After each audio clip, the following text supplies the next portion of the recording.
तो एक बार फिर से अब तमाम न्यूज़ मॉनिटर के दोस्तों का, दर्शकों का स्वागत है, खैर मकदम है। आज 29 जुलाई की तारीख है, मंगलवार का दिन है, मंगल का दिन है, लिहाजा बहुत सारी खबरें हैं, उन तमाम खबरों की चर्चा करेंगे, लेकिन बेहद कम समय में, ताकि आपका बेशकीमती वक्त जो है वो ज़ाया ना हो, बर्बाद ना हो। तो सबसे पहले बात करते हैं केंद्रीय रक्षा राज्य मंत्री संजय सेठ को मिले धमकी की। जी हाँ, अब 2 दिन पहले ही उन्होंने एक एफआईआर दर्ज कराया था, जिसमें उनको जान से मारने की धमकी मिली थी। इस मामले में दिल्ली पुलिस और रांची पुलिस जांच कर रही थी।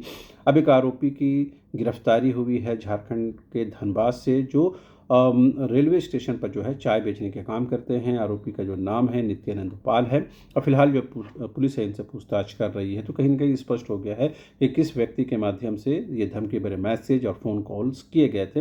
दूसरी बात जो है, केंद्रीय रक्षा राज्य मंत्री को जो है जान से मारने की धमकी मिली है। इसके पीछे क्या वजूहत हैं, पुलिस इन तमाम चीज़ों की जानकारी इकट्ठा कर रही है। दूसरी महत्वपूर्ण खबर है सुप्रीम कोर्ट से। आपको पता है कि सुप्रीम कोर्ट में सहायक आचार्य को लेकर जो दिशा निर्देश दिए, उसके बाद ही कहीं न कहीं झारखंड कर्मचारी चयन आयोग यानी जेएसएससी जो है इस मामले की तेज़ी से जो है कार्रवाई कर रहा है, यानी कि तेज़ी से डॉक्यूमेंट वेरिफिकेशन, काउंसलिंग प्रक्रिया कर रहा है। लेकिन अब सुप्रीम कोर्ट ने सख्त हिदायत दी है कि 14 अगस्त यानी 14 अगस्त तक हर हाल में जो है आपको सभी विषयों के जो रिजल्ट है वो जारी कर देने हैं। अभी केवल मैथ और साइंस का रिजल्ट जारी हुआ है, जिसमें भी 2700 प्लस के छात्रों में से मात्र 1600 प्लस के छात्रों का ही रिजल्ट जारी किया गया है, जिसको लेकर आक्रोश है कि ये सिर्फ सुप्रीम कोर्ट के आदेश का आंशिक अनुपालन किया जा रहा है, जबकि पूर्ण रूप से आपको रिजल्ट 14 अगस्त तक हर हाल में दे देना है। तो जाहिर सी बात है, जेएसएससी के पास बिल्कुल अब वक्त नहीं है। अब उनको हर हाल में जो है 14 अगस्त से पहले पहले तमाम विषयों के रिजल्ट जारी करने हैं। उससे पहले डॉक्यूमेंट वेरिफिकेशन, डीवी, काउंसलिंग, तमाम प्रक्रिया को संपन्न करना है। ऐसे में कहीं न कहीं जेएसएससी के सामने और बड़ी मुश्किलात सामने आ गई है। साथ ही सुप्रीम कोर्ट ने इस बात को लेकर नाराज़गी भी जाहिर की कि आखिर क्यों उनके आदेशों का अनुपालन जो है उस तत्परता से नहीं हुआ जिसकी ज़रूरत थी। बहरहाल जेएसएससी से जुड़ा एक और महत्वपूर्ण मामला है। आपको पता है कि सहायक आचार्य को लेकर के अब कई विषयों का जो डॉक्यूमेंट वेरिफिकेशन की प्रक्रिया चल रही है। इस बीच क्लास 1 to 5 के लिए डॉक्यूमेंट वेरिफिकेशन की जो प्रक्रिया है वह 31 जुलाई से शुरू की जाएगी। तो अब भले ही 31 जुलाई से शुरू हो, लेकिन तमाम विषयों के डॉक्यूमेंट वेरिफिकेशन और रिजल्ट प्रकाशन, फाइनल रिजल्ट जो है आपको 14 अगस्त तक देना है। लिहाजा अब आपको देरी नहीं करनी है, जेएसएससी के लिए कहा जा रहा है।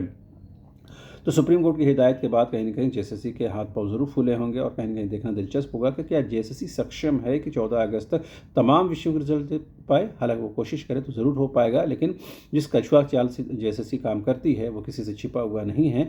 ये दीगर बात है कि कोर्ट के आदेश का वो बेहद ही संजीदगी और गंभीरता के साथ अनुपालन करती है, जिसकी ज़रूरत भी है। शिक्षा जगत से जुड़ा ही एक और महत्वपूर्ण खबर है। कल राजभवन में जो राज्यपाल हैं संतोष कुमार गंगवार साहब, उन्होंने तमाम विश्वविद्यालयों के कुलपतियों से मुलाकात की, बातचीत की, उनके साथ बैठक की, विचार विमर्श हुआ, और ये एकदम स्पष्ट तौर पर राजभवन की तरफ से निर्देश दिए गए हैं कि किसी भी परीक्षा के 1 माह के अंदर जो है आपको रिजल्ट का प्रकाशन कर देना है। साथ ही यूनिवर्सिटी में एक व्यक्ति एक पद ही धारण करेगा, इसका सख्ती से अनुपालन करने का उन्होंने दिशा निर्देश जारी किया है।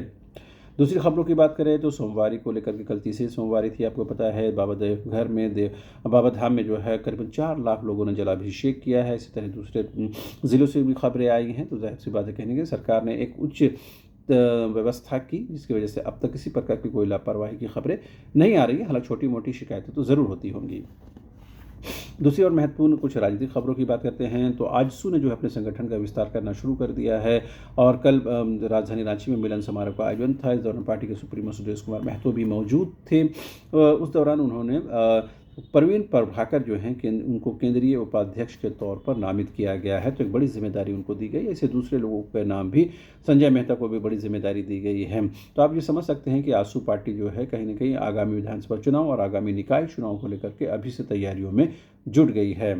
कांग्रेस में हर सप्ताह जो है प्रत्येक मंत्री को कहीं ना कहीं जो है जनता दरबार लगाना है। इसी कड़ी में जो है दीपिका पांडे सिंह कैबिनेट मंत्री ने जो है जनता दरबार लगाया, और 52 मामलों को उन्होंने निष्पादित किया और ऑन स्पॉट उसका समाधान भी किया। कहीं ना कहीं इससे एक तरह से पार्टी को लेकर, सरकार को लेकर एक बेहतर परसेप्शन ज़रूर बनता है।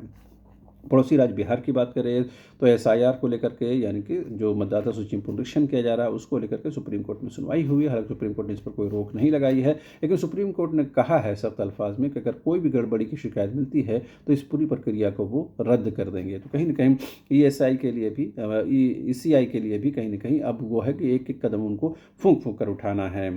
एक और मामले में सुप्रीम कोर्ट ने एक सख्त हिदायत दी है कि कर्नल सोफिया कुरैशी को लेकर के एमपी के मंत्री विजय शाह ने जिस तरह से बेतुकी बातें कही, आपत्तिजनक बातें कही, उनको इसके लिए सार्वजनिक तौर पर माफ़ी मांगनी होगी। हालांकि उनके वकील ने कहा कि उन्होंने ऑनलाइन माफ़ी मांगी है, लेकिन सार्वजनिक माफ़ी मांगने को अब कोर्ट ने कहा है। तो ऐसे में कहीं न कहीं विजय शाह की मुश्किलें बढ़ गई हैं और राजनीतिक दलों की ज़ुबान पर ताला लगाना भी बेहद ज़रूरी हो गया है।